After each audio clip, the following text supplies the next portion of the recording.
नमस्कार। मैं सावित्री चंदेल स्वागत करती हूँ आप सभी का। आज बृहस्पतिवार की कथा कहते और सुनते हैं। बृहस्पतिवार गुरुवार है, विष्णु जी का वार है और इस दिन व्रत करके इस कथा को सुनकर व्यक्ति धन धान्य से पूर्ण होता है, उसकी सभी मनोकामनाएं पूर्ण होती हैं और घर में सुख और समृद्धि का वास होता है। एक गांव में एक कुम्हार और कुम्हारी रहते थे। कुम्हार का नाम था नंदकिशोर और उसकी पत्नी का नाम था सुशीला। दोनों मूर्ति बनाने का काम करते थे और जो नंदकिशोर थे वो विष्णु जी के बहुत परम भक्त थे और बहुत सुंदर मूर्तियां वो बनाया करते थे मिट्टी की। तो जो विष्णु भगवान की, लक्ष्मी की जो मूर्ति बनाया करते थे वो तो ऐसा लगता था मानो अभी मुंह से बोलेंगी। बहुत सुंदर मूर्तियां वो बनाया करते थे और उसके अच्छे दाम भी उनको मिलते थे। उनका एक बेटा था प्रशांत। धीरे धीरे वो बड़ा हुआ, लेकिन वो गलत सोहबत में पड़ गया। घर में बोलकर जाता था विद्यालय जाने के लिए, स्कूल जाने के लिए, लेकिन वो स्कूल नहीं जाता था और आवारा लड़कों में घूमता रहता था। तो नंदकिशोर को पता लगा, उन्होंने देखा कई बार। उन्होंने अपनी पत्नी को कहा कि तुम थोड़ा ध्यान प्रशांत पर दो, वो गलत सोबत में जा रहा है और उसको थोड़ा समझाया करो। सुशीला ने कहा उसकी तो खेलने की उम्र है, बच्चा है, अभी उसको खेलने दो। धीरे धीरे करके वो और अधिक बिगड़ता चला गया। बड़ी चिंता करते थे नंदकिशोर, लेकिन क्या करते। समझाने की कोशिश भी की, वो नहीं समझा। तो एक बार मिट्टी खोदने के लिए वो दूर पहाड़ी की तरफ चले जाते हैं नंदकिशोर, और वहाँ जैसे वो खोद रहे होते हैं उस गड्ढे के अंदर घुस गए खुद और खोद रहे थे, तो ऊपर से वो मिट्टी का जो पहाड़ था वो उसके ऊपर गिर गया, वो दब गए उनके नीचे। तो उन्होंने देख लिया कि अब उनका अंतिम समय है और उनका बचना बिल्कुल असंभव है। उन्होंने विष्णु भगवान को याद किया, क्योंकि उस समय आसपास कोई ऐसा नहीं था जिसको कि वो अपनी सहायता के लिए बुला सकते। उन्होंने विष्णु भगवान का ध्यान किया और कहा, हे विष्णु भगवान, मैंने हमेशा आपकी तन मन से, हृदय से आराधना की, हमेशा आपका व्रत भी किया, उपवास भी किया और आपके प्रति श्रद्धा भावना भी रखी। यदि तिल मात्र भी आप मेरी पूजा को स्वीकार करते हैं या मुझे अपना भक्त मानते हैं तो मेरी प्रार्थना को स्वीकार करें। मैं अपने बच्चे प्रशांत को सुधारने में नाकामयाब रहा, मैं उसकी जिम्मेदारी आपको सौंपता हूँ। मेरे घर परिवार को देखना, मेरे बच्चे को सुधारना अब आपका कार्य है। इतना कह करके वो मृत्यु को प्राप्त हो जाते हैं। अब सारी जिम्मेदारी सुशीला के कंधों पर आ गई। अब सुशीला भी धीरे धीरे समय के साथ साथ कमज़ोर पड़ने लगी और चारपाई पे पड़ गई, बीमार हो गई।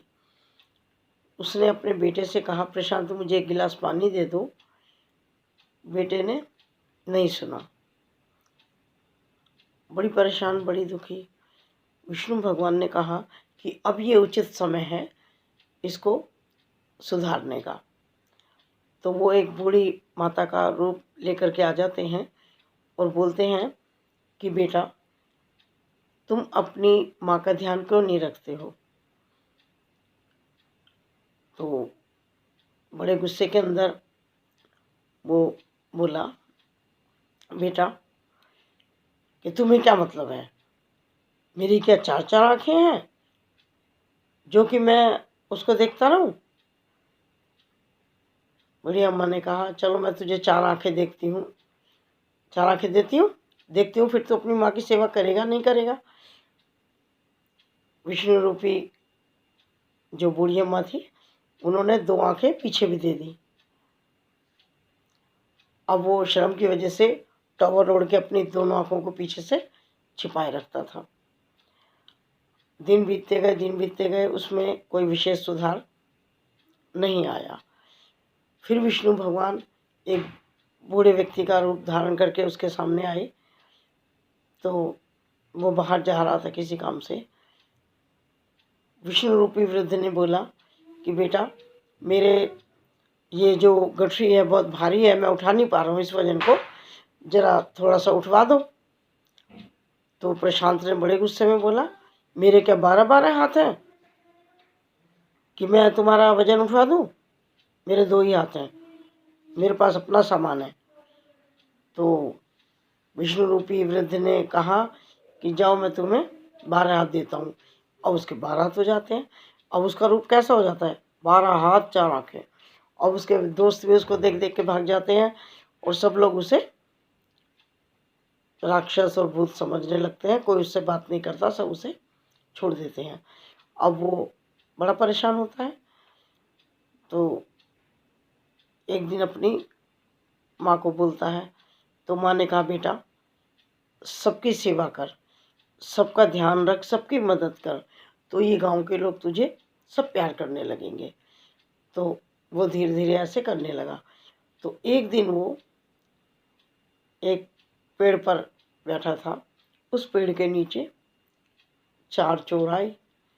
अब चारों चोर जो थे वो अपने जो चोरी करके सामान लाए थे उसका बंटवारा कर रहे थे।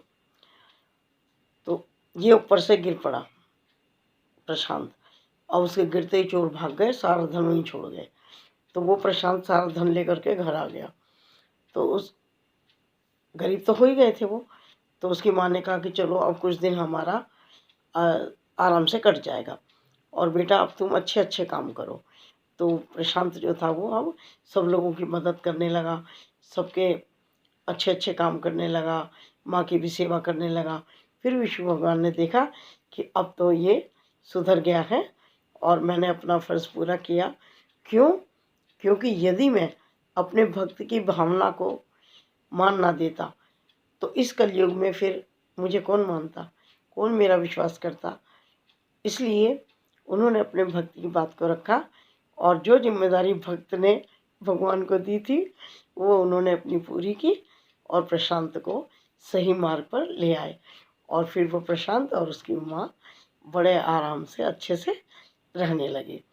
तो हे विष्णु भगवान, जैसा आपने कुम्हार और कुम्हारी के घर को सुखी किया, उनके बच्चे को सन्मार्ग पर लाए, उसी तरह हम सबके बच्चों को भी सन्मार्ग पर रखना, सब पर अपना आशीर्वाद बनाकर रखना।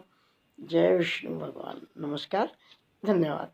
यदि आपको मेरी ये कथा पसंद आई हो तो कृपया इस चैनल को सब्सक्राइब, लाइक और शेयर कर दीजिएगा। धन्यवाद, नमस्कार।